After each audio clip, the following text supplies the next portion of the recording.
familia mea. Hai lui, spune-ne ce-ai mai făcut, prin ce peripeții ai mai trecut. Wow. E un vârtej de nebunii și întâmplă viața cu lui. Viața cu lui.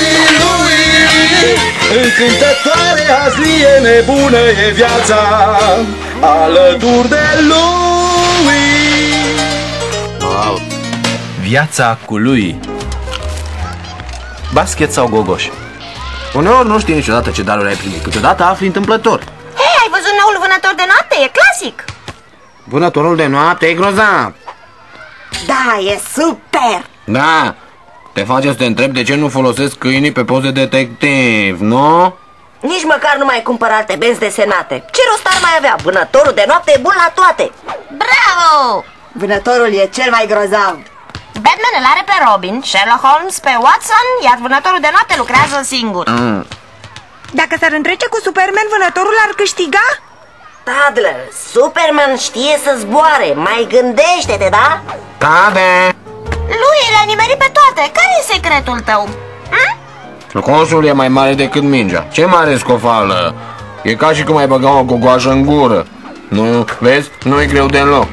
Îl iau pe Jensen. Poate că e cazul să stau deoparte, ca să nu fiu ales prea curând și să se cutremure pământul, da. Îl iau pe Gun. Da, e mare suspans.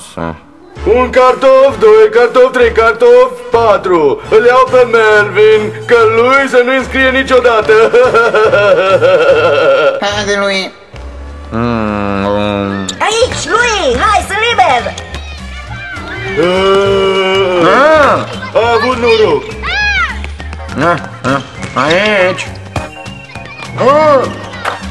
Anderson, trebuie să-mi fac controlul oftalmologic. A fost grozav, lui! Da, pot să bag mingea în coș. Sunt un geniu. Lui, trage tu. Îl iau pe lui. Eu? Anderson! Să fac o tură, domnule antrenor? Nu! Ai înscris excelent! Cred că am talent, ha? Am nevoie de un talent în echipa școlii. Te simți pregătit, Anderson?